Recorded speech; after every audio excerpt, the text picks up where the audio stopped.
आपकी बहन ने लगाया 40+ क्लाइंट। मैं वही ना आर्टिस्ट लड़काना से जो कि अभी रह रही हूँ चाइना में।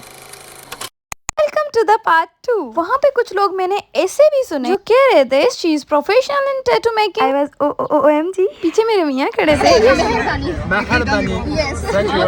भाई इस बंदे ने मुझे कहा लैंग्वेज में थैंक यू कैसे बोलते हैं, कहा मेहरबानी। देन उसने वो मुझे कहा, मैंने जो अपने हाथ पे लगाई थी वही देख के उसने कहा मुझे इसी तरीके की डिजाइन चाहिए। और बहुत लोगों ने ढूंढ ढूंढ के सबको कहा कि मुझे यही डिजाइन चाहिए जो आपने इस लड़के को लगाई, वो जो मेरे हाथ पे लगी। तो भाई ये डिजाइन थी इंस्पायर्ड थी हिना माई स्टिक्स थे। इंस्टा पे उनको टैग कर दूंगी। वहाँ पे सब लोगों को पसंद आ रही थी, इवन लड़कों को। फिर भी एक नन्ही मुन्नी बच्ची आई, उसको भी लगवानी। फिर यहाँ पे एक लड़की ने कहा कि आपने खुद लगानी है अपनी पसंद से, तो मैंने उसको ये वाला बंच लगाया। फिर हमने ये हाथ लगाया। अच्छा, हम जो पाकिस्तानी लड़कियां थी वो 3 गर्ल्स थी जो मेहंदी लगा रहे थे, तो हम लोग लगाने के बाद उनसे पूछ रहे थे कि आपको किस तरीके की मेहंदी लगी, like you like it. They were saying oh we love it. Glad to hear कि उन सब लोगों को मेरी मेहंदी पसंद आई और मेरी जो साथ में थी मेट्स उनकी भी पसंद आई। माशाल्लाह सब प्यारी मेहंदी लगा रही थी। प्लस में मेरी हिना थी और उसका स्टेन इतना डार्क था, जो मेरी हाथ में स्टेन था उसको देख के वो हैरान हो रहे थे कि OMG व्हाट इज दिस। क्योंकि इन लोगों को तो सिर्फ ये पता है ना कि टैटूज लगते हैं, तो लास्ट में इन लोगों ने टैटू की भरमार लगा दी। जब मैंने टैटू को एक तरीके से मेहंदी से लगाया, उन लोगों को इतना ज्यादा पसंद आया, वो लोग कहने लगे कि बस अब हमें टैटू ही लगाएं। एक को लगा रही थी तो पीछे से दूसरे भी आ रहे थे, हमें भी लगाएं हमें भी लगाएं। एक फ्रेंड को लगा रही थी, उसकी दूसरी फ्रेंड्स बार बार के आके जो है ना देख के जा रही थी। अच्छा, फिर जो है ना पाकिस्तानी स्टॉल लगाने वाले बंदे जो हमारे सीनियर्स थे, मेरे नहीं मोहम्मद के सीनियर्स थे, उन्होंने बिरयानी, चाय, छोला चाट इन सब के भी स्टॉल लगाए थे जो कि फ्री थे। चाय फ्री नहीं थी, बाकी फ्री थे। और साथ साथ में मैं ना अपने इंस्टाग्राम हिना भाई अलमास लाड़काना ऑफिशियल पे लाइव भी आई। हमारे यहाँ पे बज रहे थे 12 और पाकिस्तान में बज रहे होंगे 9। ऑनलाइन कोई भी नहीं था, किसी ने भी ज्वाइन नहीं किया, 1-2 ने ज्वाइन किया होगा। मैं लाइव आई थी ताकि मैं अपनी मेमोरी सेव कर सकूं। By the way, hope you guys are enjoying my vlog. मेरे जो क्लाइंट्स हैं उनको पता होगा कि जो मुझसे काम करवाते हैं मैं बीच में खाना बहुत मुश्किल से खाती हूं। यहाँ पे भी मैंने वैसा ही किया। एट द एंड में ये जो मेरे जो 2 टिफिन मिले हुए थे छोटे छोटे से, मैंने उनको खाया। खैर ये आप देखते जाएं, साथ साथ में मैंने ये टैटूज लगाना स्टार्ट किए तो कितने ज्यादा लोगों को पता चला कि ये टैटूज लगाते हैं। फिर वो भर भर के टैटू लगवाने आ गए। किसी का खराब हो जा रहा था तो वो सॉरी करके अगेन बनवा रही थी। अच्छा, ये डिजाइन में लड़के को लगाई थी, लड़का वगैरह था मेरी दूसरी हाथ पे भी लगा दो। मैंने कहा भाई इतना टाइम नहीं है, पीछे देखो रश है। सो इसी तरीके से हमने जो है ना पूरा डे अपना स्पेंड किया है, लेकिन बहुत खूबसूरत डिजाइन लगी है। Oh my God. फिर ये देखें,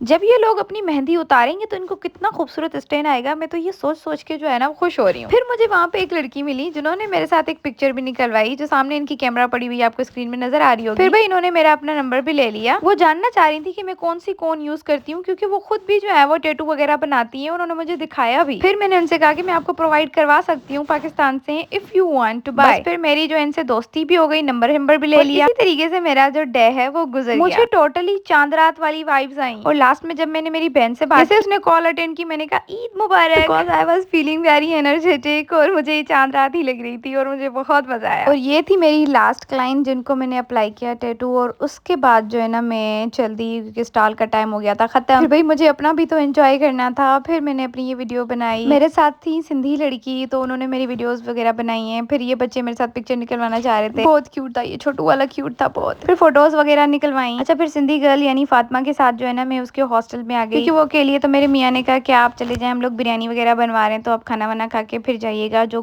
तो जब तक लड़के लोग बिरयानी वगैरह बनाए तो मैं आ गई थी फातिमा के रूम में। वहाँ पे बस लश्कारे खत्म नहीं हो रहे थे क्योंकि आई वाज फीलिंग वेरी हैप्पी और मैंने फर्स्ट टाइम फॉरेन में अर्न किया है। ऑफ कोर्स खुशी तो बनती है। फिर क्रिएटिव बंदी तो आपकी है। मोबाइल के कवर को देख लें। इसी तरीके से हम आ गए थे फिर फातिमा की किचन में। फातिमा यहाँ पे बना रही थी चाय। सिंधियों के पास जाओ तो चाय के बगैर नहीं छोड़ते ना, बस फिर यही सीन था। हम दोनों ने मिलकर चाय पी, उसके बाद हम लोग आ गए यहाँ पे लिफ्ट में फातिमा का वेट करी। इस टिफिन में मैं अपने साथ लाई थी छोटे छोटे केक्स की, मुझे हो सकता है स्टॉल पे भूख लगे तो मैं खा लूंगी, लेकिन हमने फातिमा के पास चाय के साथ खाए। फिर इस टिफिन को मैं ले गई ताकि अपनी बिरयानी सेव करके घर लेके जा सकूं। यहाँ पे जो हमारी बिरयानी बन चुकी थी, उन लोगों ने मैं इन्वाइट कर दिया था कि आप लोग आ जाएं। बस फिर हम लोगों ने साथ मिलके जो है ना वो बिरयानी खाई है। लड़कों ने बनाई है तो अच्छी ही होगी। बस फिर लास्ट में जो है वो सामा भाई ने मुझे ये अजवा पकड़ाई, बहुत अच्छी लगी, जबरदस्त टेस्ट। यहाँ तक हो चुके थे रात के 10 साढ़े 10, तो फिर हम लोग घर के लिए चल दिए। No doubt I was really happy. साथ साथ अब मैं थक भी गई थी। यहाँ पे ना मुझे सर में बहुत ज्यादा दर्द हो गया था और मैंने घर में आके वॉमिटिंग भी की और मेरा दूसरा हाथ जहाँ पे मुझे मेहंदी लगवानी थी वो भी रह गया, क्योंकि ऑफ कोर्स जो साथ में हमारे साथ लगा रही थी वो स्टूडेंट्स थी और वो बिजी थी, तो मैं नहीं बोल पाई। I really enjoyed attending 40+ clients. और फिर अर्न करो तो क्या बात है, ये मैंने कभी भी नहीं सोचा था। कहते हैं ना कि अल्लाह ताला आपको वहाँ पे देता है जहाँ पे आपकी सोच भी नहीं होती। रोजी देने वाला बेशक अल्लाह है, जहाँ पे लिखी होगी आपको जरूर मिलेगी। इस तरीके से हमारा डे हो गया। 40+ क्लाइंट्स अटेंड किए, ईद मनाई, हम जा रहे हैं घर। मिलता है नेक्स्ट व्लॉग में, बाय बाय।